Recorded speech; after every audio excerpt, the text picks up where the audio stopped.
আপনারা যারা বসুন্ধরা, পূর্বাচল এবং ঢাকার যে কোনো স্থানে বাউন্ডারি ওয়াল, বাড়ি নির্মাণ, বাংলো যে কোনো কাজের জন্য আমাদের জানাতে পারেন। আমরা আপনাদের পছন্দ অনুযায়ী ডিজাইনে সর্বোচ্চ মানের কাজ দ্বারা আপনাদেরকে খুশি করব ইনশাআল্লাহ।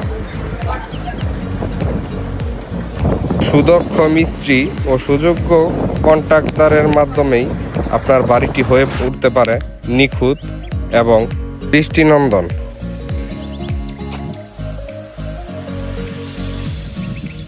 আপনারা চাইলে আমাদের হাত দ্বারা নির্মিত ভবন এবং স্থাপনাগুলো স্বচক্ষে দেখতে পারেন। আপনাদের কাজের জন্য আমাদের নিচে থাকা নম্বরটিতে যোগাযোগ করতে পারেন, অথবা এই নম্বরে হোয়াটসঅ্যাপ সর্বদা খোলা থাকবে। দিন রাত 24 ঘন্টা যে কোনো সময় আমাদের সাথে যোগাযোগ করতে পারেন।